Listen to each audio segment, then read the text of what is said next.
ਸਤਿ ਸ਼੍ਰੀ ਅਕਾਲ। ਮੈਂ ਹਾਂ ਜਸਵੀਰ ਤੇ ਟੀਵੀ ਪੰਜਾਬ ਦੇ ਖਬਰਾਂ ਦੇ ਇਸ ਬੁਲੇਟਿਨ 'ਚ ਤੁਹਾਡਾ ਸਵਾਗਤ ਹੈ। ਸਭ ਤੋਂ ਪਹਿਲਾਂ ਇੱਕ ਨਜ਼ਰ ਪਾਉਂਦੇ ਹਾਂ ਅੱਜ ਦੀਆਂ ਖਾਸ ਖਬਰਾਂ ਤੇ। ਕਿਸਾਨ ਅੰਦੋਲਨ ਤੇ ਖੇਤੀ ਕਾਨੂੰਨਾਂ ਦੇ ਮਸਲੇ ਦਾ ਹੱਲ ਨਾ ਨਿਕਲਣ ਤੇ ਸੁਪਰੀਮ ਕੋਰਟ ਫਿਕਰਮੰਦ। ਹੁਣ 11 ਜਨਵਰੀ ਨੂੰ ਹੋਵੇਗੀ ਪਟੀਸ਼ਨਾਂ ਤੇ ਸੁਣਵਾਈ। ਸਰਕਾਰ ਨੇ ਕੋਰਟ ਅੱਗੇ ਗੱਲਬਾਤ ਰਾਹੀਂ ਮਸਲੇ ਦਾ ਹੱਲ ਨਿਕਲਣ ਦੀ ਜਤਾਈ ਉਮੀਦ। ਪੰਜਾਬ 'ਚ ਖੇਤੀ ਕਾਨੂੰਨ ਲਾਗੂ ਹੋਣ ਜਾਂ ਨਾ ਹੋਣ ਤੇ ਪੱਖੀ ਸਿਆਸਤ। ਅਕਾਲੀ ਦਲ ਨੇ ਕਿਹਾ ਸੂਬੇ 'ਚ 2017 ਤੋਂ ਹੀ ਖੇਤੀ ਕਾਨੂੰਨ ਲਾਗੂ। ਕੈਬਨਿਟ ਮੰਤਰੀ ਭਾਰਤ ਭੂਸ਼ਣ ਆਸ਼ੂ ਨੇ ਖੰਡਨ ਕਰਦਿਆਂ ਕਿਹਾ ਅਕਾਲੀ ਦਲ ਕਰ ਰਿਹਾ ਹੈ ਲੋਕਾਂ ਨੂੰ ਗੁੰਮਰਾਹ ਕਰਨ ਦੀ ਕੋਸ਼ਿਸ਼। ਕਿਸਾਨਾਂ ਦਾ ਕੋਈ ਲੀਡਰ ਨਹੀਂ, ਸੁਰਜੀਤ ਜਾਨੀ ਦੇ ਇਸ ਬਿਆਨ ਦਾ ਦਿੱਤਾ ਉਗਰਾਹਾਂ ਨੇ ਜਵਾਬ। ਉਗਰਾਹਾਂ ਨੇ ਕਿਹਾ ਜੇ ਕਿਸਾਨਾਂ ਦਾ ਕੋਈ ਲੀਡਰ ਨਹੀਂ ਤਾਂ ਸਰਕਾਰ ਕਿਸ ਤਰ੍ਹਾਂ ਕਰ ਰਹੀ ਹੈ ਮੀਟਿੰਗਾਂ। ਦਿੱਲੀ ਤੋਂ ਪਹਿਲਾਂ ਕਿਸਾਨਾਂ ਨੇ ਪੰਜਾਬ 'ਚ ਵਿਖਾਈ ਤਾਕਤ। ਪੰਜਾਬ ਦੇ ਵੱਖ-ਵੱਖ ਹਿੱਸਿਆਂ 'ਚ ਅੱਜ ਕੱਢੇ ਗਏ ਟਰੈਕਟਰ ਮਾਰਚ ਤੇ ਸਰਕਾਰ ਤੋਂ ਕੀਤੀ ਖੇਤੀ ਕਾਨੂੰਨ ਵਾਪਸ ਲੈਣ ਦੀ ਮੰਗ। ਅਤੇ ਪੰਜਾਬ 'ਚ ਭਲਕੇ 7 ਜਨਵਰੀ ਤੋਂ ਖੁੱਲਣਗੇ ਸਕੂਲ। 5ਵੀਂ ਤੋਂ 12ਵੀਂ ਤੱਕ ਦੇ ਵਿਦਿਆਰਥੀਆਂ ਦੀਆਂ ਲੱਗਣਗੀਆਂ ਕਲਾਸਾਂ। ਕੋਵਿਡ ਨਿਯਮਾਂ ਦੀ ਕੀਤੀ ਜਾਵੇਗੀ ਸਖਤੀ ਨਾਲ ਪਾਲਣਾ। ਤੇ ਹੁਣ ਖਬਰਾਂ ਦਾ ਵਿਸਥਾਰ। ਕਿਸਾਨ ਅੰਦੋਲਨ ਤੇ ਖੇਤੀ ਕਾਨੂੰਨਾਂ ਨਾਲ ਜੁੜੇ ਸਾਰੇ ਮਾਮਲਿਆਂ ਦੀ ਸੁਣਵਾਈ ਸੁਪਰੀਮ ਕੋਰਟ 11 ਜਨਵਰੀ ਨੂੰ ਕਰੇਗਾ। ਚੀਫ ਜਸਟਿਸ ਨੇ ਕਿਹਾ ਹੈ ਕਿ ਅਸੀਂ ਚਾਹੁੰਦੇ ਸੀ ਕਿ ਗੱਲਬਾਤ ਨਾਲ ਵਿਵਾਦ ਦੂਰ ਹੋਵੇ, ਪਰ ਇੰਨੇ ਦਿਨਾਂ ਤੋਂ ਕੋਈ ਹੱਲ ਨਹੀਂ ਹੋਇਆ। ਇਸ ਤੇ ਕੇਂਦਰ ਵੱਲੋਂ ਪੇਸ਼ ਸੋਲੀਸਿਟਰ ਜਨਰਲ ਤੁਸ਼ਾਰ ਮਹਿਤਾ ਨੇ ਕੋਰਟ ਨੂੰ ਦੱਸਿਆ ਕਿ ਗੱਲਬਾਤ ਨਾਲ ਹੱਲ ਦੀ ਉਮੀਦ ਨਜ਼ਰ ਆ ਰਹੀ ਹੈ, ਇਸ ਲਈ ਸਰਕਾਰ ਨੇ ਪਟੀਸ਼ਨਾਂ ਤੇ ਹੁਣ ਤੱਕ ਜਵਾਬ ਦਾਖਲ ਨਹੀਂ ਕੀਤਾ। ਸੁਪਰੀਮ ਕੋਰਟ ਨੇ ਅੰਦੋਲਨ ਦੇ ਲੰਬਾ ਚੱਲਣ ਤੇ ਚਿੰਤਾ ਜਤਾਉਂਦੇ ਹੋਏ ਹੁਣ 11 ਜਨਵਰੀ ਨੂੰ ਅਗਲੀ ਸੁਣਵਾਈ ਲਈ ਤਰੀਕ ਮੁਕਰਰ ਕੀਤੀ ਹੈ। ਕਿਸਾਨਾਂ ਅਤੇ ਸਰਕਾਰ ਵਿਚਾਲੇ ਗੱਲਬਾਤ ਹੁਣ ਤੱਕ ਬੇਸਿੱਟਾ ਰਹੀ ਹੈ। ਇਸ ਉੱਤੇ ਸੁਪਰੀਮ ਕੋਰਟ ਨੇ ਚਿੰਤਾ ਜ਼ਾਹਿਰ ਕੀਤੀ ਹੈ। ਕੇਂਦਰ ਨੇ ਸੁਪਰੀਮ ਕੋਰਟ ਨੂੰ ਕਿਹਾ ਕਿ ਕਿਸਾਨਾਂ ਨਾਲ ਖੇਤੀ ਕਾਨੂੰਨਾਂ ਉੱਪਰ ਗੱਲਬਾਤ ਉਸਾਰੂ ਹੋ ਰਹੀ ਹੈ, ਜਿਸ ਉੱਤੇ ਅਦਾਲਤ ਨੇ ਕਿਹਾ ਕਿ ਉਹ ਗੱਲਬਾਤ ਨੂੰ ਜਾਰੀ ਰੱਖਣ ਦੇ ਹੱਕ ਵਿੱਚ ਹੈ।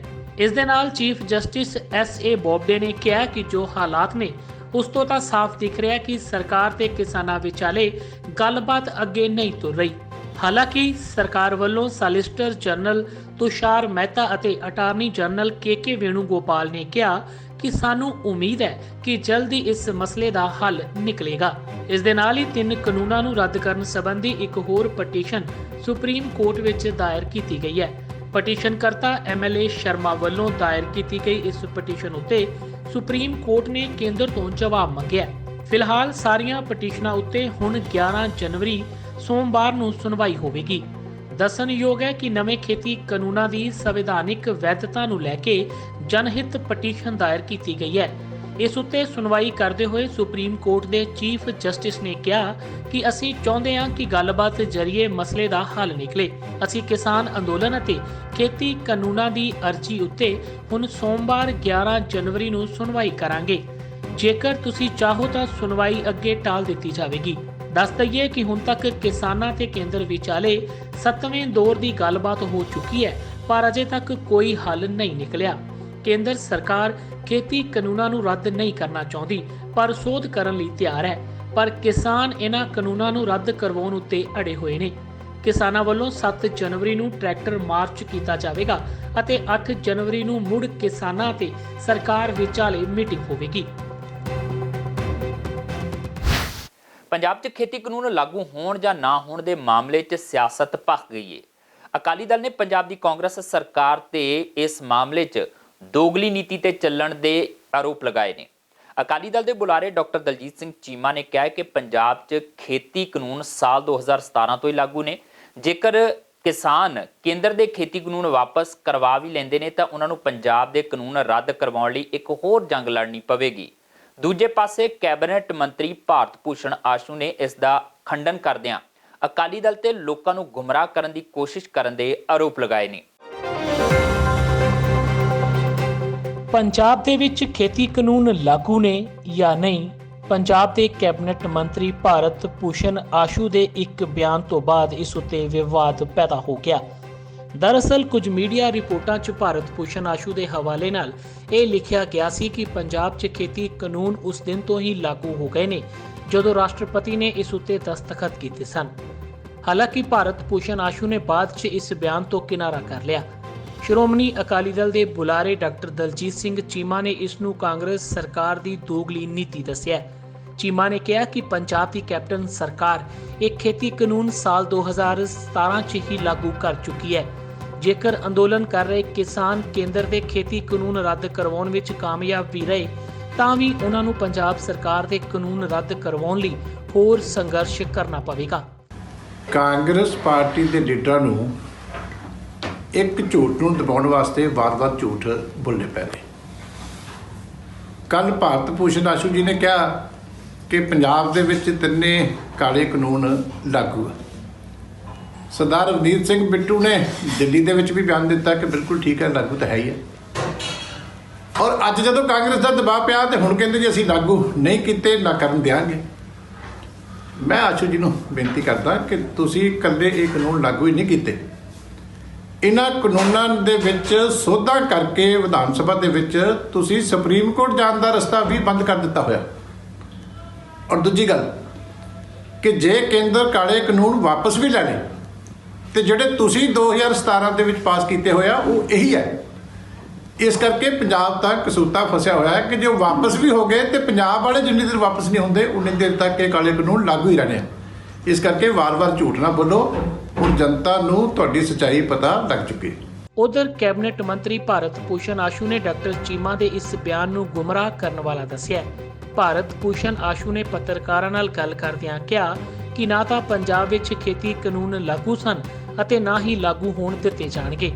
ਉਹਨਾਂ ਕਿਹਾ ਕਿ ਪਹਿਲਾਂ ਕਾਨੂੰਨਾਂ ਦੀ ਪੈਰਵਾਈ ਕਰਨ ਵਾਲਾ ਅਕਾਲੀ ਦਲ ਹੁਣ ਕਿਸਾਨ ਅੰਦੋਲਨ ਦੇ ਚੱਲਦੇ ਬੌਖਲਾ ਗਿਆ ਅਤੇ ਇਸ ਬੌਖਲਾਹਟ ਵਿੱਚ ਹੀ ਉਹਨਾਂ ਵੱਲੋਂ ਲੋਕਾਂ ਨੂੰ ਗੁੰਮਰਾਹ ਕਰਨ ਦੀ ਕੋਸ਼ਿਸ਼ ਕੀਤੀ ਜਾ ਰਹੀ ਹੈ, ਪਰ ਲੋਕ ਹੁਣ ਇਹਨਾਂ ਦੀਆਂ ਗੱਲਾਂ ਵਿੱਚ ਨਹੀਂ ਆਉਣਗੇ।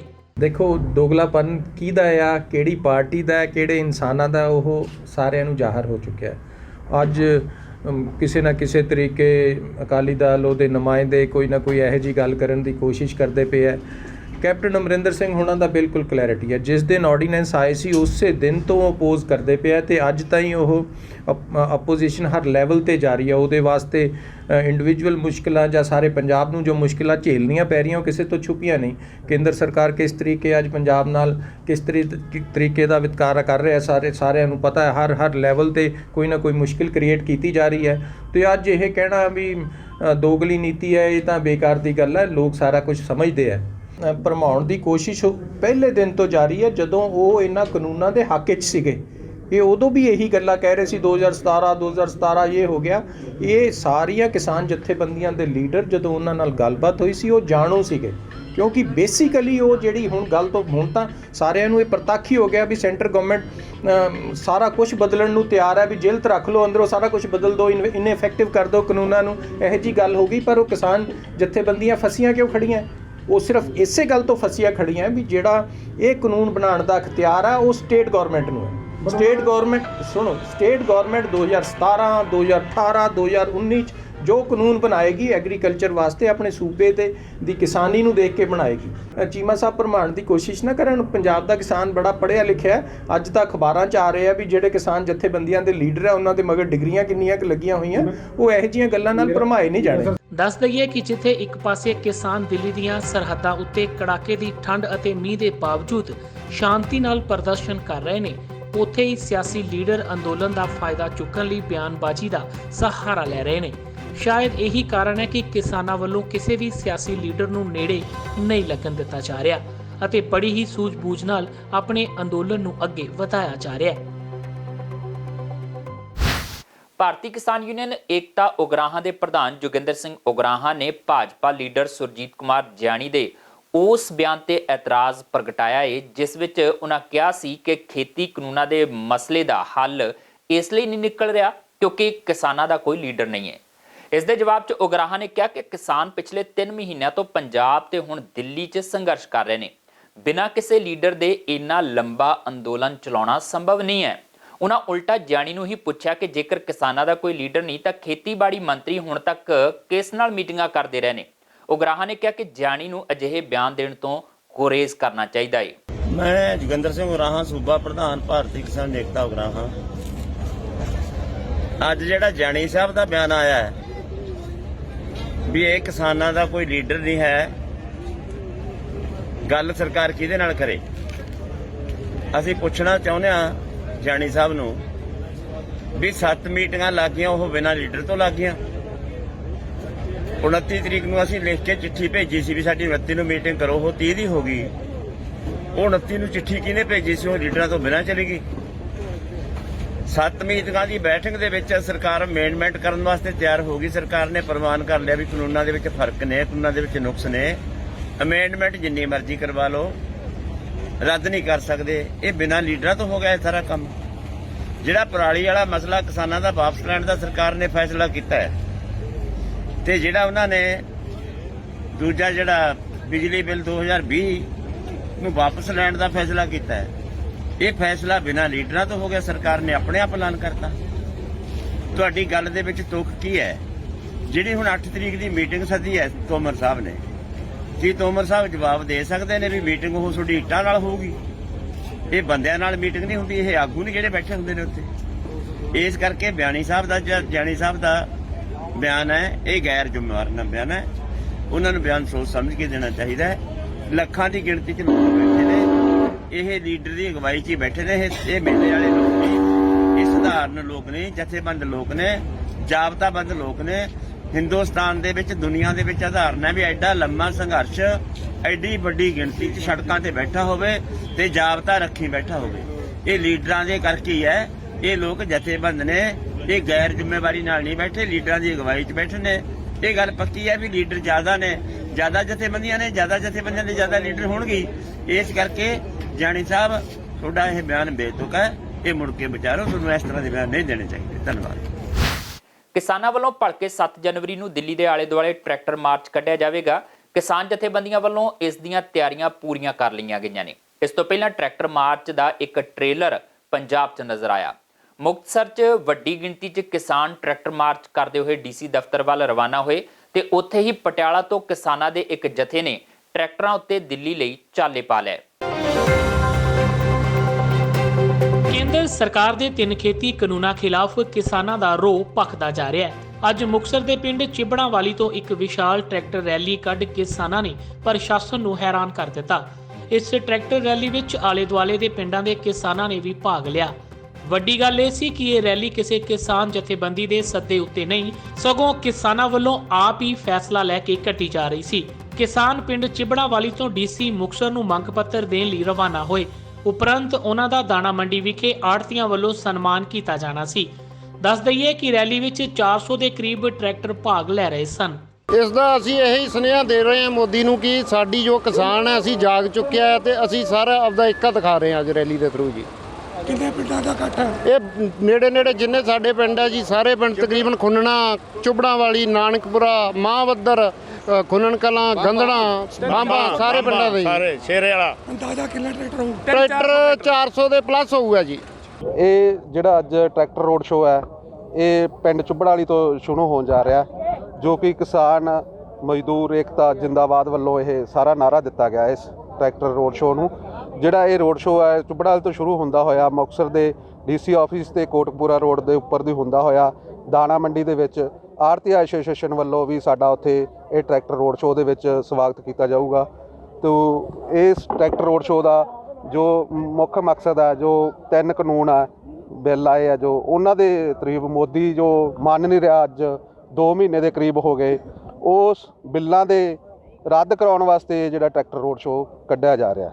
ਉਧਰ ਪਟਿਆਲਾ ਤੋਂ ਕਿਸਾਨਾਂ ਦਾ ਇੱਕ ਜਥਾ ਦਿੱਲੀ ਅੰਦੋਲਨ ਵਿੱਚ ਭਾਗ ਲੈਣ ਲਈ ਰਵਾਨਾ ਹੋਇਆ। ਇਸ ਜਥੇ ਵਿੱਚ ਕਿਸਾਨਾਂ ਦੇ ਨਾਲ ਵੱਡੀ ਗਿਣਤੀ ਵਿੱਚ ਔਰਤਾਂ ਵੀ ਸ਼ਾਮਿਲ ਸਨ। ਇਹਨਾਂ ਔਰਤਾਂ ਦਾ ਕਹਿਣਾ ਸੀ ਕਿ ਉਹ ਕਾਨੂੰਨ ਰੱਦ ਕਰਵਾ ਕੇ ਹੀ ਵਾਪਸ ਪਰਤਣਗੀਆਂ। ਉਹਨਾਂ ਕਿਹਾ ਕਿ ਅਜੇ ਤੱਕ ਤਾਂ ਕਿਸਾਨ ਸੜਕਾਂ ਉੱਤੇ ਅੰਦੋਲਨ ਕਰ ਰਹੇ ਨੇ। ਜੇਕਰ ਪ੍ਰਧਾਨ ਮੰਤਰੀ ਨੇ ਗੱਲ ਨਾ ਸੁਣੀ ਤਾਂ ਕਿਸਾਨ ਉਹਨਾਂ ਦੇ ਘਰ ਦਾ ਘਿਰਾਓ ਕਰਨ ਤੋਂ ਵੀ ਪਿੱਛੇ ਨਹੀਂ ਹਟਣਗੇ। ਜੀ ਅਸੀਂ ਦਿੱਲੀ ਨੂੰ ਹਾਂਜੀ 65 ਬੀਬੀਆਂ ਜੀ, 65 ਬੀਬੀਆਂ। ਅੱਛਾ, ਕੀ ਮੋਦੀ ਧਿਆਨ ਨਹੀਂ ਦੇ ਰਿਹਾ ਜੀ ਇੱਧਰਲੇ ਕੋਈ ਨਹੀਂ ਦਊਗਾ ਜੀ, ਕਦੇ ਨੂੰ ਕਦੇ ਤਾਂ ਸੋਚੂਗਾ ਜੀ ਉਹ ਸਾਡੇ ਬਾਰੇ। ਭੈਣ ਭਾਈ ਬੈਠੇ ਉੱਥੇ ਸਾਡੇ ਸਾਰੇ, ਕਦੇ ਨੂੰ ਕਦੇ ਤਾਂ ਸੋਚੂਗਾ ਜੀ, ਸਾਲ 6 ਮਹੀਨੇ ਤੱਕ ਤਾਂ ਸੋਚੂਗਾ ਜੀ। ਛੱਡਾਂਗੇ ਅਸੀਂ ਕੋਠੀ ਦੇ ਅੰਦਰ ਅੰਟਰ ਹੋ ਜਾਾਂਗੇ। ਸਾਡਾ ਬੰਦ ਟੁੱਟਦਾ ਜਾ ਰਿਹਾ, ਉਹਨੂੰ ਕਹ ਜਲਦੀ ਕਰ ਦੇ, ਨਹੀਂ ਤੈਨੂੰ ਬਖਸ਼ਦੇ ਨਹੀਂ ਹੈਗੇ। ਬਸ ਸਾਡਾ ਤਾਂ ਇਹ ਸੋਚ ਲੈ ਵੀ ਤੇਰੇ ਅੰਦਰ ਵੜਨ ਵਾਲੇ ਆ ਹੁਣ। ਬਸ ਹਲੇ ਤਾਂ ਸੜਕਾਂ ਤੇ ਅਸੀਂ ਹੁਣ ਅੰਦਰ ਵੜਾਂਗੇ। ਦਿੱਲੀ ਵਿੱਚ ਕਿਸਾਨ ਅੰਦੋਲਨ ਦਾ ਅੱਜ 42ਵਾਂ ਦਿਨ ਹੈ। ਭਲਕੇ ਕਿਸਾਨਾਂ ਵੱਲੋਂ ਦਿੱਲੀ ਦੇ ਆਲੇ-ਦੁਆਲੇ ਟਰੈਕਟਰ ਮਾਰਚ ਕੱਢਿਆ ਜਾਵੇਗਾ। ਕਿਸਾਨਾਂ ਦੇ ਇਸ ਐਕਸ਼ਨ ਤੋਂ ਸੁਰੱਖਿਆ ਏਜੰਸੀਆਂ ਨੂੰ ਵੀ ਭਾਜੜਾਂ ਪੈ ਗਈਆਂ ਨੇ। ਉਧਰ ਖੰਨਾ ਵਿਖੇ ਵੀ ਕਿਸਾਨਾਂ ਵੱਲੋਂ ਵੱਡਾ ਟਰੈਕਟਰ ਮਾਰਚ ਕੱਢਿਆ ਗਿਆ। ਇਸ ਮਾਰਚ 'ਚ ਵੱਖੋ-ਵੱਖ ਪਿੰਡਾਂ ਦੇ ਕਰੀਬ 500 ਟਰੈਕਟਰ ਸ਼ਾਮਲ ਸਨ। ਕਿਸਾਨਾਂ ਦਾ ਕਹਿਣਾ ਸੀ ਕਿ ਉਹ ਸਰਕਾਰ ਨੂੰ ਜਗਾਉਣ ਦੀ ਕੋਸ਼ਿਸ਼ ਕਰ ਰਹੇ ਨੇ। ਉਹਨਾਂ ਵੱਲੋਂ ਪਿਛਲੇ 3 ਮਹੀਨਿਆਂ ਤੋਂ ਪੰਜਾਬ ਤੇ ਹੁਣ ਦਿੱਲੀ 'ਚ ਅੰਦੋਲਨ ਕੀਤਾ ਜਾ ਰਿਹਾ ਹੈ। ਇਸ ਸੰਘਰਸ਼ 'ਚ 60 ਦੇ ਕਰੀਬ ਕਿਸਾਨ ਸ਼ਹੀਦ ਹੋ ਚੁੱਕੇ ਨੇ, ਪਰ ਸਰਕਾਰ ਦੇ ਕੰਨਾਂ ਤੇ ਜੂੰ ਤੱਕ ਨਹੀਂ ਸਰਕ ਰਹੀ। ਉਹਨਾਂ ਸਰਕਾਰ ਨੂੰ ਚੇਤਾਵਨੀ ਦਿੰਦਿਆਂ ਕਿਹਾ ਕਿ ਜੇਕਰ ਅਜੇ ਵੀ ਕਾਲੇ ਕਾਨੂੰਨ ਵਾਪਸ ਨਾ ਲਏ ਤਾਂ ਉਹ ਆਪਣਾ ਸੰਘਰਸ਼ ਹੋਰ ਤਿੱਖਾ ਕਰਨ ਲਈ ਮਜਬੂਰ ਹੋਣਗੇ। ਉਧਰ ਫਿਰੋਜ਼ਪੁਰ 'ਚ ਵੀ ਕਿਸਾਨ ਜਥੇਬੰਦੀਆਂ ਨੇ ਟਰੈਕਟਰ ਮਾਰਚ ਕੱਢ ਕੇ ਖੇਤੀ ਕਾਨੂੰਨਾਂ ਦਾ ਵਿਰੋਧ ਕੀਤਾ। ਗੁਰਦੁਆਰਾ ਸਾਰਾਗੜੀ ਤੋਂ ਸ਼ੁਰੂ ਹੋਇਆ ਇਹ ਟਰੈਕਟਰ ਮਾਰਚ ਜਦ ਫਿਰੋਜ਼ਪੁਰ ਕੈਂਟ ਤੋਂ ਗੁਜ਼ਰਦੇ ਹੋਏ ਸ਼ਹਿਰ 'ਚ ਦਾਖਲ ਹੋਇਆ ਤਾਂ ਵੱਡੀ ਗਿਣਤੀ 'ਚ ਆਮ ਲੋਕ ਆਪਣੀਆਂ ਕਾਰਾਂ ਲੈ ਕੇ ਇਸ ਟਰੈਕਟਰ ਮਾਰਚ 'ਚ ਸ਼ਾਮਲ ਹੋ ਗਏ। ਆਮ ਲੋਕਾਂ ਦਾ ਕਹਿਣਾ ਸੀ ਕਿ ਉਹਨਾਂ ਕੋਲ ਚਾਹੇ ਜ਼ਮੀਨ ਨਹੀਂ ਹੈ ਪਰ ਜ਼ਮੀਰ ਹੈ, ਇਸ ਲਈ ਉਹ ਕਿਸਾਨਾਂ ਦਾ ਸਾਥ ਦੇ ਰਹੇ ਨੇ। ਦੂਜੇ ਪਾਸੇ ਕਿਸਾਨਾਂ ਦਾ ਕਹਿਣਾ ਸੀ ਕਿ ਜਿੰਨੀ ਦੇਰ ਤੱਕ ਖੇਤੀ ਕਾਨੂੰਨ ਵਾਪਸ ਨਹੀਂ ਹੁੰਦੇ ਉਹ ਆਪਣਾ ਸੰਘਰਸ਼ ਜਾਰੀ ਰੱਖਣਗੇ। ਕਿਸਾਨਾਂ ਦਾ ਜੋਸ਼ ਹੈ, ਤੁਸੀਂ ਦੇਖ ਸਕਦੇ ਹੋ। ਇੱਥੇ ਮੇਰੇ ਖਿਆਲ 1 ਕਿਲੋਮੀਟਰ ਤੋਂ ਜ਼ਿਆਦਾ ਲੰਮਾ ਜਾਮ ਹੈ ਟਰੈਕਟਰ ਦਾ ਤੇ ਦੂਸਰੇ ਵਹੀਕਲ ਦਾ ਤਾਂ ਕੋਈ ਕਹਿਣਾ ਨਹੀਂ ਹੈ। ਹਰ ਤਰ੍ਹਾਂ ਦਾ ਲੋਕ ਇੱਥੇ ਆਏ ਹੋਏ ਨੇ। ਕਿਸਾਨ ਆਪਣੇ ਟਰੈਕਟਰ ਲੈ ਕੇ ਆਏ ਨੇ, ਦੁਕਾਨਦਾਰ ਆਪਣੇ ਵਹੀਕਲ ਲੈ ਕੇ ਆਏ ਨੇ ਔਰ ਨੌਕਰੀ ਪੇਸ਼ਾ ਲੋਕ ਆਪਣੇ ਵਹੀਕਲ ਲੈ ਕੇ ਆਏ ਨੇ। ਆਫਟਰ ਆਲ ਸਰਕਾਰ ਨੂੰ ਗੱਲ ਸੁਣਨੀ ਪੈਣੀ ਆ। ਅਗਰ 5 ਜੁਲਾਈ ਤੋਂ ਲੈ ਕੇ ਹੁਣ ਤੱਕ ਦਾ ਸਾਰਾ ਤੁਸੀਂ ਐਟਮੋਸਫੀਅਰ ਔਰ ਸਾਰਾ ਹੁਣ ਤੱਕ ਜੋ ਵਾਪਰਿਆ ਵਾ ਉਹਨੂੰ ਅਸੈਸ ਕਰੋ ਤਾਂ ਪਹਿਲਾਂ ਸਰਕਾਰ ਗੱਲ ਕਰਨ ਨੂੰ ਵੀ ਨਹੀਂ ਤਿਆਰ ਸੀਗੀ ਔਰ ਫਿਰ ਸਰਕਾਰ ਕਹਿੰਦੀ ਕਿ ਅਸੀਂ ਤਰਮੀਮ ਕਰ ਦਿੰਦੇ ਹਾਂ, ਅਮੈਂਡਮੈਂਟਸ ਕਰ ਦਿੰਦੇ ਹਾਂ। ਅਲਟੀਮੇਟਲੀ ਗਵਰਨਮੈਂਟ ਜਿੰਨਾ ਮਰਜ਼ੀ ਇਹਨੂੰ ਲਿੰਗਰ ਆਨ ਕਰ ਲਵੇ, government has come to on knees. Government ਨੂੰ ਗੋਡਿਆਂ ਪਰ ਹੋਣਾ ਹੀ ਪੈਣਾ ਵਾ। ਕਿਸਾਨਾਂ ਦੀ ਗੱਲ ਜਿਹੜੀ ਆ ਮੰਨਣੀ ਹੋਈ ਪੈਣੀ ਹੈ। ਬਿਲਕੁਲ ਅਲਟੀਮੇਟਲੀ ਇਹ ਐਕਚੁਅਲੀ ਇਕੱਲੇ ਕਿਸਾਨਾਂ ਦਾ ਨਹੀਂ, ਸਮੁੱਚੇ ਆਵਾਮ ਦਾ, ਜਿੰਨੇ ਵੀ ਜਿਹਦੇ ਵੀ ਘਰੇ ਰੋਟੀ ਪੱਕਦੀ ਹੈ, ਜਿਹਦੇ ਘਰੇ ਚੁੱਲ੍ਹਾ ਵਾ, ਪਰਿਵਾਰ ਆ, ਉਹਨਾਂ ਸਾਰੇ ਲੋਕਾਂ ਦੀ ਲੜਾਈ ਹੈ। ਮਸਲਾ ਹੁਣ ਇਹ ਹੈ ਕਿ ਲੋਕ ਇਸ ਗੱਲ ਨੂੰ ਸਮਝ ਚੁੱਕੇ ਆ ਕਿ ਅਲਟੀਮੇਟਲੀ ਅਗਰ ਕਿਸਾਨੀ ਨਾ ਰਹੀ ਤਾਂ ਸਾਰਾ ਕੁਝ ਜਿਹੜਾ ਹੈਗਾ ਨਿਸਤੋ ਨਬੂਦ ਹੋ ਜਾਊਗਾ। ਔਰ ਹੁਣ ਸਰਕਾਰ ਔਰ ਸਰਕਾਰੀ ਨੁਮਾਇੰਦੇ, ਚਾਹੇ ਉਹ ਬਿਊਰੋਕ੍ਰੇਸੀ ਆ, ਚਾਹੇ ਇਹਨਾਂ ਦੇ ਹਾਈ ਪ੍ਰੋਫਾਈਲ ਮਿਨਿਸਟਰਸ ਆ, ਉਹ ਸਾਰੇ ਇਸ ਗੱਲ ਨੂੰ ਤਸਲੀਮ ਕਰ ਰਹੇ ਆ ਕਿ ਇਹ ਕਾਨੂੰਨ ਜਿਹੜੇ ਹੈਗੇ ਆ ਇਹ ਡਰੈਕੋਨੀਅਨ ਲਾਜ਼ ਆ, ਕਾਲੇ ਕਾਨੂੰਨ ਆ, ਮਨੁੱਖਤਾ ਵਾਸਤੇ ਹਾਨੀਕਾਰਕ ਆ।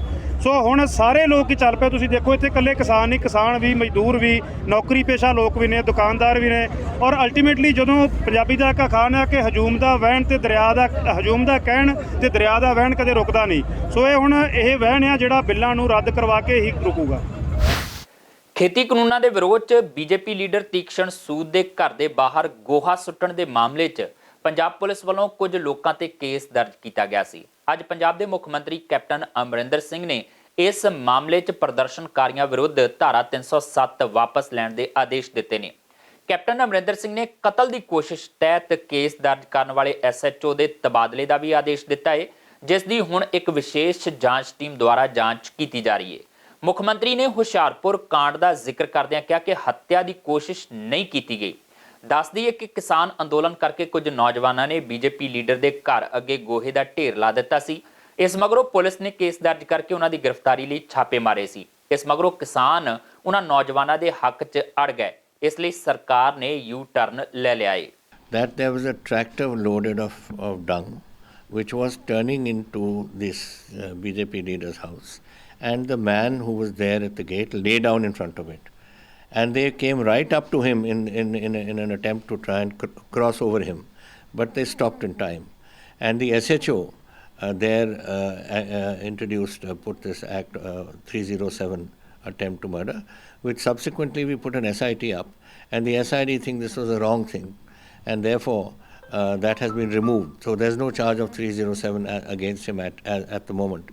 And for having done this, I am having that SHO removed because he should not have done such a FIR on 307 against that. Instead, it doesn't warrant that.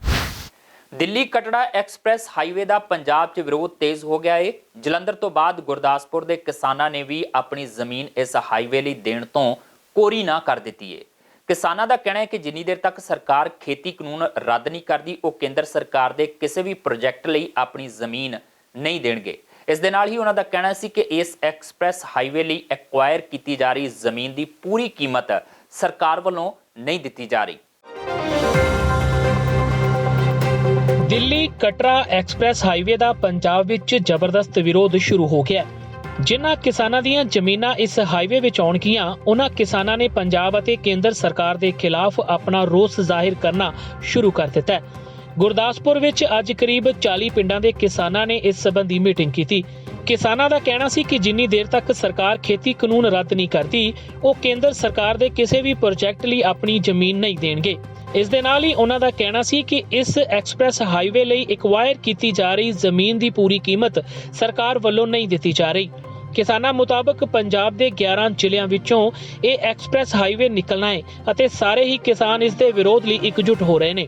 ਅਸੀਂ ਇਸ ਟਾਈਮ ਦੇ ਉੱਤੇ ਜ਼ਿਲ੍ਹਾ ਗੁਰਦਾਸਪੁਰ ਦੇ ਤਕਰੀਬਨ 40 ਪਿੰਡਾਂ ਦੇ ਕਿਸਾਨ ਇਕੱਠੇ ਹੋਏ ਹਾਂ। ਇਹ ਦਿੱਲੀ ਕਟੜਾ ਐਕਸਪ੍ਰੈਸਵੇ ਨਿਕਲ ਰਹੀ ਆ, ਉਹਦੇ ਸਬੰਧ ਦੇ ਵਿੱਚ ਅਸੀਂ ਇੱਥੇ ਇਕੱਠੇ ਹੋਏ ਹਾਂ। ਉਹ ਦਿੱਲੀ ਕਟੜਾ ਐਕਸਪ੍ਰੈਸਵੇ ਜਿਹੜੀ ਨਿਕਲ ਰਹੀ ਆ, ਉਹਦੇ ਨਾਲ ਸਾਡੀਆਂ ਜ਼ਮੀਨਾਂ ਜਿਹੜੀਆਂ ਕਿ ਉਹ ਬਹੁਤ ਜ਼ਿਆਦਾ ਮਤਲਬ ਕਿਸਾਨ ਜਿਹੜੇ ਅਸੀਂ ਪ੍ਰਭਾਵਿਤ ਹੋ ਰਹੇ ਹਾਂ।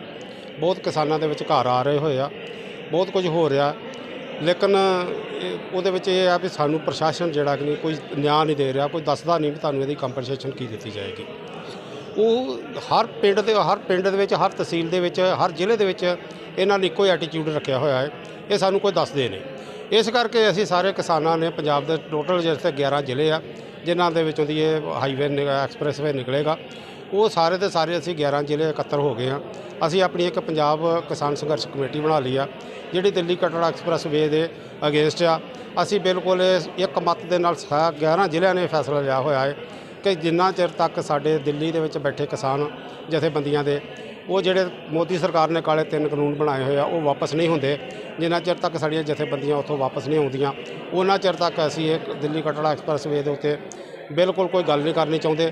ਔਰ ਅਸੀਂ ਪ੍ਰਸ਼ਾਸਨ ਨੂੰ ਵੀ ਕਿਹਾ ਹੋਇਆ ਹੈ, ਔਰ ਅੱਜ ਵੀ ਤੁਹਾਡੇ ਮਾਧਿਅਮ ਰਾਹੀਂ ਅਸੀਂ ਪ੍ਰਸ਼ਾਸਨ ਨੂੰ ਚੇਤਾਵਨੀ ਦਿੰਦੇ ਹਾਂ ਕਿ ਸਾਡੀਆਂ ਜ਼ਮੀਨਾਂ ਦੇ ਵਿੱਚ, ਸਾਡੇ ਘਰਾਂ ਦੇ ਵਿੱਚ, ਜਿਹੜੇ ਕਿ ਖੇਤਾਂ ਦੇ ਵਿੱਚ ਬਣੇ ਹੋਏ ਆ, ਕੋਈ ਵੀ ਨੈਸ਼ਨਲ ਹਾਈਵੇ ਦਾ ਨੁਮਾਇੰਦਾ ਜਾਂ ਲੋਕਲ ਪ੍ਰਸ਼ਾਸਨ ਦਾ ਨੁਮਾਇੰਦਾ ਉਹ ਕਿਰਪਾ ਕਰਕੇ ਨਾ ਆਏ। ਅਗਰ ਉਹ ਆ ਗਿਆ ਤੇ ਉਹਦੇ ਨਿਕਲਣ ਵਾਲੇ ਸਿੱਟਿਆਂ ਦਾ ਜ਼ਿੰਮੇਵਾਰ ਨੈਸ਼ਨਲ ਹਾਈਵੇ ਜਾਂ ਲੋਕਲ ਅਥਾਰਟੀ ਹੋਏਗੀ। ਦੇਖੋ ਜੀ, ਇਹਦੇ ਵਿੱਚ ਪੰਜਾਬ ਸਰਕਾਰ ਵੀ ਬਰਾਬਰ ਦੀ ਜ਼ਿੰਮੇਵਾਰ ਹੈ, ਕਿਉਂਕਿ ਜਿਹੜਾ right to fair compensation, transparency, rehabilitation and resettlement act 2013 ਹੈ, ਉਹਦੇ ਵਿੱਚ ਬੜਾ ਕਲੀਅਰਲੀ ਕਿਹਾ ਹੈ ਕਿ ਅਗਰ ਕੰਸੈਂਸਸ ਨਹੀਂ ਬਣਦੇ ਤੇ ਡਿਸਟ੍ਰਿਕਟ ਲੈਵਲ ਉੱਤੇ ਬੈਠ ਕੇ ਕਮੇਟੀ ਬੈਠ ਕੇ ਇਸ ਪ੍ਰਾਈਸਿਸ ਨੂੰ ਡਿਟਰਮਾਈਨ ਕਰ ਸਕਦੀ ਹੈ। ਕਲੈਕਟਰ ਰੇਟ ਜਿਹੜੇ ਹੁੰਦੇ ਨੇ ਉਹ ਮਾਰਕੀਟ ਰੇਟ ਦਾ ਰਿਫਲੈਕਟਿਵ ਨਹੀਂ ਹੁੰਦੇ। ਸਾਰਿਆਂ ਨੂੰ ਪਤਾ ਹੈ ਕਿ ਘੱਟੋ ਘੱਟ ਇੱਥੇ ਜਿਹੜੀ ਜ਼ਮੀਨ ਦਾ ਰੇਟ ਹੈ ਮਿਨੀਮਮ ਤੋਂ ਮਿਨੀਮਮ 25 ਤੋਂ 30 ਲੱਖ ਰੁਪਇਆ ਪਰ ਏਕੜ ਹੈਗਾ ਤੇ ਉਸ ਦੇ ਉੱਪਰ ਜਿਹੜੇ ਪੱਤੇ ਨੇ, ਸਲੇਸ਼ੀਅਮ ਹੈ, ਜਾੜਾ ਪੱਤਾ ਹੈ, ਮਲਟੀਪਲਾਇਰ ਫੈਕਟਰ ਤੇ ਸਟੇਟ ਲੈਵਲ ਦਾ ਹੈ।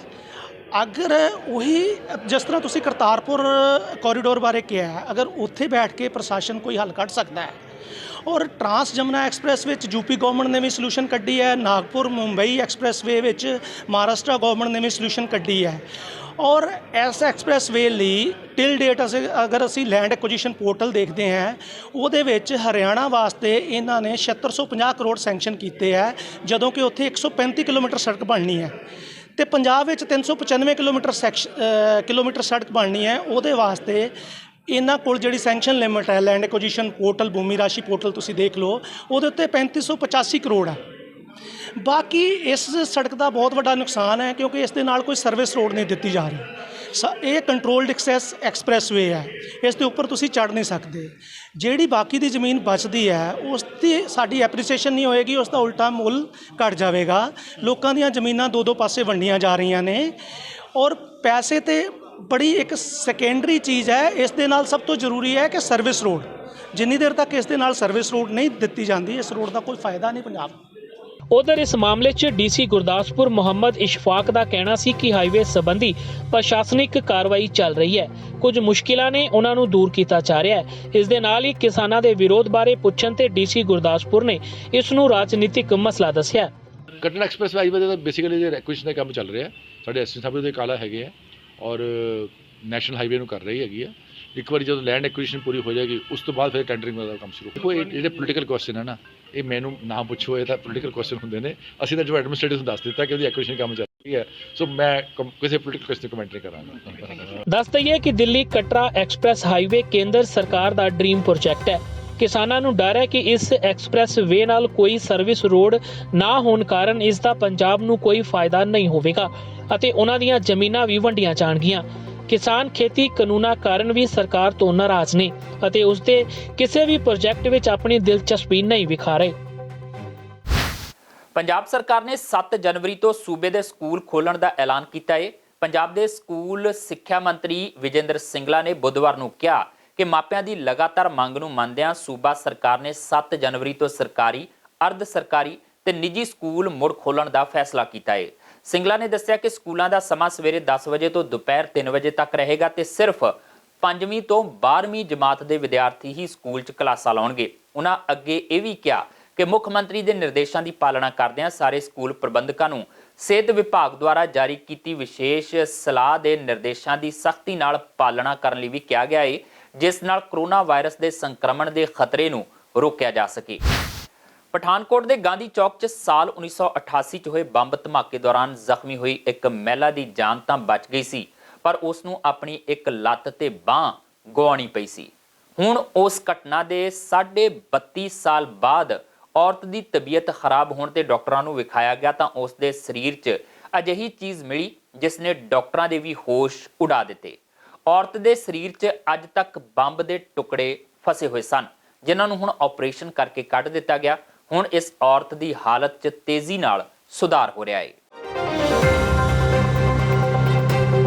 1988 ਵਿੱਚ ਪਠਾਨਕੋਟ ਦੇ ਗਾਂਧੀ ਚੌਕ ਵਿੱਚ ਹੋਏ ਬੰਬ ਧਮਾਕੇ ਦੇ 32 ਸਾਲ ਬਾਅਦ ਇੱਕ ਮਹਿਲਾ ਦੇ ਸਰੀਰ ਵਿੱਚੋਂ ਬੰਬ ਦੇ ਟੁਕੜੇ ਕੱਢੇ ਗਏ ਨੇ। 62 ਸਾਲਾਂ ਦੀ ਕਮਲਾ ਦੇਵੀ ਇਸ ਬੰਬ ਧਮਾਕੇ ਵਿੱਚ ਫੱਟੜ ਹੋ ਗਈ ਸੀ। ਕਮਲਾ ਦੇਵੀ ਦਾ ਪੀਜੀਆਈ ਚੰਡੀਗੜ੍ਹ ਵਿੱਚ ਲੰਬਾ ਇਲਾਜ ਚੱਲਿਆ ਅਤੇ ਉਹਨਾਂ ਦੀ ਇੱਕ ਬਾਂਹ ਤੇ ਲੱਤ ਡਾਕਟਰਾਂ ਨੂੰ ਕੱਟਣੀ ਪਈ। ਹੁਣ ਦੁਬਾਰਾ ਕਮਲਾ ਦੇਵੀ ਦੇ ਸਰੀਰ ਵਿੱਚ ਇਨਫੈਕਸ਼ਨ ਫੈਲਿਆ ਤਾਂ ਡਾਕਟਰਾਂ ਨੇ ਉਹਨਾਂ ਦਾ ਐਕਸ-ਰੇ ਅਤੇ ਸਿਟੀ ਸਕੈਨ ਕੀਤਾ, ਜਿਸ ਦੀ ਰਿਪੋਰਟ ਵੇਖ ਕੇ ਡਾਕਟਰ ਹੈਰਾਨ ਰਹਿ ਗਏ। ਕਮਲਾ ਦੇਵੀ ਦੇ ਸਰੀਰ ਵਿੱਚ ਅਜੇ ਵੀ ਧਾਤੂ ਦੇ ਟੁਕੜੇ ਫਸੇ ਹੋਏ ਸਨ, ਜਿਨ੍ਹਾਂ ਕਾਰਨ ਪੂਰੇ ਸਰੀਰ ਵਿੱਚ ਇਨਫੈਕਸ਼ਨ ਫੈਲ ਰਹੀ ਸੀ। ਉਪਰੰਤ 5 ਡਾਕਟਰਾਂ ਦੀ ਟੀਮ ਨੇ ਉਹਨਾਂ ਦਾ ਆਪਰੇਸ਼ਨ ਕੀਤਾ ਅਤੇ ਸਰੀਰ ਵਿੱਚ ਫਸੇ ਟੁਕੜੇ ਕੱਢ ਦਿੱਤੇ। ਆਪਰੇਸ਼ਨ ਤੋਂ ਬਾਅਦ ਕਮਲਾ ਦੇਵੀ ਦੀ ਹਾਲਤ ਵਿੱਚ ਤੇਜ਼ੀ ਨਾਲ ਸੁਧਾਰ ਹੋ ਰਿਹਾ ਹੈ। ਕਮਲਾ ਦੇਵੀ ਸਾਡੇ ਕੋਲ ਆਏ ਜੋ ਕਿ ਸੁਜਾਨਪੁਰ ਤੋਂ ਨੇ। 62 ਸਾਲ ਦੀ ਮਾਤਾ ਜੀ ਜਿਹਦੇ ਇਨਫੈਕਸ਼ਨ ਹੋ ਗਈ ਸੀ। 1988 ਵਿੱਚ ਜੋ ਬੰਬ ਬਲਾਸਟ ਹੋਏ ਸੀਗੇ ਗਾਂਧੀ ਚੌਕ ਵਿੱਚ, ਉਸ ਦੇ ਦੌਰਾਨ ਇਹਨਾਂ ਨੂੰ ਸੱਟ ਲੱਗੀ ਸੀ, ਜਿਹਦੇ ਵਿੱਚ ਇਹਨਾਂ ਦੀ ਲੱਤ ਸਾਰੀ ਬਲਾਸਟ ਦੇ ਨਾਲ ਡੈਮੇਜ ਹੋ ਗਈ ਸੀ ਔਰ ਪੀਜੀਆਈ ਤੋਂ ਆਪਰੇਸ਼ਨ ਕਰਕੇ ਲੱਤ ਕੱਟ ਕੇ ਇਹਨਾਂ ਦੀ ਜਾਨ ਬਚਾਈ ਗਈ ਸੀ। ਜਦੋਂ ਅਸੀਂ ਐਕਸ-ਰੇ ਕੀਤੇ ਤਾਂ ਉਸ ਐਕਸ-ਰੇ ਵਿੱਚ 2 ਕੰਕਰ ਸਾਨੂੰ ਦਿਖੇ ਔਰ ਜੋ ਸ਼ੱਕ ਸੀਗਾ ਕਿ ਜੋ ਬੰਬ ਬਲਾਸਟ ਦੇ ਨਾਲ ਜੋ ਕੰਕਰ ਸ਼ਾਇਦ ਉਸ ਵੇਲੇ ਰਹਿ ਗਏ ਸੀਗੇ, ਉਹਦੇ ਨਾਲ ਸਾਰੇ ਇਹਨਾਂ ਦੇ ਇਨਫੈਕਸ਼ਨ ਫੈਲ ਗਈ ਸੀ, ਜੋ ਕਿ ਜਾਨਲੇਵਾ ਬਣ ਗਈ ਸੀ। ਇਹ ਸਾਡੀ 4 ਡਾਕਟਰਾਂ ਦੀ 5 ਡਾਕਟਰਾਂ ਦੀ ਟੀਮ ਨੇ ਰਲ ਕੇ ਆਪਰੇਸ਼ਨ ਕੀਤਾ, ਜਿਹਦੇ ਵਿੱਚ ਸਕਸੈਸਫੁਲ ਆਪਰੇਸ਼ਨ ਹੋਇਆ ਤੇ ਉਹ ਕੰਕਰ ਜਿਹੜੇ ਆ ਕੱਢ ਦਿੱਤੇ ਗਏ। ਇਸ ਸਫਲ ਆਪਰੇਸ਼ਨ ਤੋਂ ਬਾਅਦ ਕਮਲਾ ਦੇਵੀ ਦੇ ਪਰਿਵਾਰ ਵਾਲੇ ਬਹੁਤ ਖੁਸ਼ ਨੇ ਅਤੇ ਜਾਨ ਬਚਾਉਣ ਲਈ ਡਾਕਟਰਾਂ ਦਾ ਧੰਨਵਾਦ ਕਰ ਰਹੇ ਨੇ। 20 ਮਈ 1988 ਵਿੱਚ ਇੱਕ ਪਠਾਨਕੋਟ ਗਾਂਧੀ ਚੌਕ ਵਿੱਚ ਬਲਾਸਟ ਹੋਇਆ ਸੀ, ਜਿਸ ਦੀ ਚਪੇਟ ਵਿੱਚ ਸਾਡੇ ਮਦਰ ਇਨ ਲਾ ਆ ਗਏ ਸੀ। ਉਸ ਟਾਈਮ ਦਾ ਜਿਹੜਾ ਇਲਾਜ ਸੀ ਪੀਜੀਆਈ 'ਚ ਹੋਇਆ ਸੀ। ਅੱਜ ਤੋਂ ਤਕਰੀਬਨ 32 ਸਾਲ ਬਾਅਦ ਐਮਆਰਆਈ ਕਰਵਾਈ। ਐਮਆਰਆਈ 'ਚ ਸਾਨੂੰ ਪਤਾ ਲੱਗਿਆ ਕਿ ਇਹਦੇ ਰਾਈਟ ਲੈਗ ਵਿੱਚ 2 ਬਲਾਸਟ ਦੇ ਪੀਸ ਬਚੇ ਹੋਏ ਨੇ। ਉਸ ਤੋਂ ਬਾਅਦ ਅਸੀਂ ਡਾਕਟਰ SKR ਕ੍ਰਿਸ਼ਨਾ ਕੋਲ ਆਏ ਔਰ ਉਹਨਾਂ ਨੇ ਇਹਦਾ ਦੁਬਾਰਾ ਐਕਸਰਾ ਕੀਤਾ ਔਰ ਸਿਟੀ ਸਕੈਨ ਐਮਆਰਆਈ ਕਰਕੇ ਉਹਨੇ ਸਾਨੂੰ ਆਪਰੇਟ ਲਈ ਦਿੱਤਾ। ਉਹ ਜਿਹੜਾ ਇਹਦਾ ਆਪਰੇਟ ਕੀਤਾ ਗਿਆ, ਉਹ ਦੋਨੋਂ ਜਿਹੜੇ ਆਪਣੇ ਪਾਰਟਸ ਨੂੰ ਬਾਹਰ ਡਾਕਟਰ ਨੇ ਬੜੀ ਸਫਲਤਾਪੂਰਵਕ ਬਾਹਰ ਕੱਢਿਆ ਔਰ ਅੱਜ ਤਕਰੀਬਨ 4 ਦਿਨ ਹੋ ਗਏ ਨੇ ਇਹ ਬਿਲਕੁਲ ਸਟੇਬਲ ਨੇ। ਔਰ ਅਸੀਂ SKR ਦਾ ਹਸਪੀਟਲ ਦਾ ਔਰ ਡਾਕਟਰ ਦਾ ਅਸੀਂ ਤਹਿ ਦਿਲ ਤੋਂ ਧੰਨਵਾਦ ਕਰਦੇ ਹਾਂ ਕਿ ਸਾਡੇ ਮਰੀਜ਼ ਨੂੰ ਉਹਨੇ ਦੂਸਰੀ ਜ਼ਿੰਦਗੀ ਬਖਸ਼ੀ।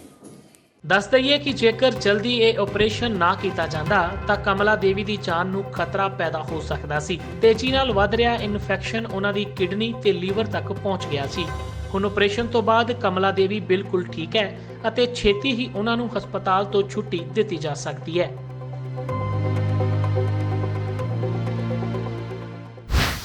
ਇਹ ਸਨ ਹੁਣ ਤੱਕ ਦੀਆਂ ਖਬਰਾਂ ਤੇ ਜਾਂਦੇ ਇੱਕ ਵਾਰ ਫਿਰ ਨਜ਼ਰ ਪਾਉਂਦੇ ਹਾਂ ਮੁੱਖ ਖਬਰਾਂ ਤੇ। ਕਿਸਾਨ ਅੰਦੋਲਨ ਤੇ ਖੇਤੀ ਕਾਨੂੰਨਾਂ ਦੇ ਮਸਲੇ ਦਾ ਹੱਲ ਨਾ ਨਿਕਲਣ ਤੇ ਸੁਪਰੀਮ ਕੋਰਟ ਫਿਕਰਮੰਦ। ਹੁਣ 11 ਜਨਵਰੀ ਨੂੰ ਹੋਵੇਗੀ ਪਟੀਸ਼ਨਾਂ ਤੇ ਸੁਣਵਾਈ। ਸਰਕਾਰ ਨੇ ਕੋਰਟ ਅੱਗੇ ਗੱਲਬਾਤ ਰਾਹੀਂ ਮਸਲੇ ਦਾ ਹੱਲ ਨਿਕਲਣ ਦੀ ਜਤਾਈ ਉਮੀਦ। ਪੰਜਾਬ 'ਚ ਖੇਤੀ ਕਾਨੂੰਨ ਲਾਗੂ ਹੋਣ ਜਾਂ ਨਾ ਹੋਣ ਤੇ ਪੱਖੀ ਸਿਆਸਤ। ਅਕਾਲੀ ਦਲ ਨੇ ਕਿਹਾ ਸੂਬੇ 'ਚ 2017 ਤੋਂ ਹੀ ਖੇਤੀ ਕਾਨੂੰਨ ਲਾਗੂ। ਕੈਬਨਿਟ ਮੰਤਰੀ ਭਾਰਤ ਭੂਸ਼ਣ ਆਸ਼ੂ ਨੇ ਖੰਡਨ ਕਰਦਿਆਂ ਕਿਹਾ ਅਕਾਲੀ ਦਲ ਕਰ ਰਿਹਾ ਲੋਕਾਂ ਨੂੰ ਗੁੰਮਰਾਹ ਕਰਨ ਦੀ ਕੋਸ਼ਿਸ਼। ਕਿਸਾਨਾਂ ਦਾ ਕੋਈ ਲੀਡਰ ਨਹੀਂ, ਸੁਰਜੀਤ ਜਾਨੀ ਦੇ ਇਸ ਬਿਆਨ ਦਾ ਦਿੱਤਾ ਉਗਰਾਹਾਂ ਨੇ ਜਵਾਬ। ਉਗਰਾਹਾਂ ਨੇ ਕਿਹਾ ਜੇ ਕਿਸਾਨਾਂ ਦਾ ਕੋਈ ਲੀਡਰ ਨਹੀਂ ਤਾਂ ਸਰਕਾਰ ਕਿਸ ਤਰ੍ਹਾਂ ਕਰ ਰਹੀ ਹੈ ਮੀਟਿੰਗਾਂ। ਦਿੱਲੀ ਤੋਂ ਪਹਿਲਾਂ ਕਿਸਾਨਾਂ ਨੇ ਪੰਜਾਬ 'ਚ ਵਿਖਾਈ ਤਾਕਤ। ਪੰਜਾਬ ਦੇ ਵੱਖ-ਵੱਖ ਹਿੱਸਿਆਂ 'ਚ ਅੱਜ ਕੱਢੇ ਗਏ ਟਰੈਕਟਰ ਮਾਰਚ ਤੇ ਸਰਕਾਰ ਤੋਂ ਕੀਤੀ ਖੇਤੀ ਕਾਨੂੰਨ ਵਾਪਸ ਲੈਣ ਦੀ ਮੰਗ। ਅਤੇ ਪੰਜਾਬ 'ਚ ਭਲਕੇ 7 ਜਨਵਰੀ ਤੋਂ ਖੁੱਲਣਗੇ ਸਕੂਲ। 5ਵੀਂ ਤੋਂ 12ਵੀਂ ਤੱਕ ਦੇ ਵਿਦਿਆਰਥੀਆਂ ਦੀਆਂ ਲੱਗਣਗੀਆਂ ਕਲਾਸਾਂ। ਕੋਵਿਡ ਨਿਯਮਾਂ ਦੀ ਕੀਤੀ ਜਾਵੇਗੀ ਸਖਤੀ ਨਾਲ ਪਾਲਣਾ। ਇਸ ਦੇ ਨਾਲ ਹੀ ਆਪਣੇ ਜਸਵੀਰ ਨੂੰ ਦਿਓ ਇਜਾਜ਼ਤ ਤੇ ਦੇਖਦੇ ਰਹੋ ਟੀਵੀ ਪੰਜਾਬ।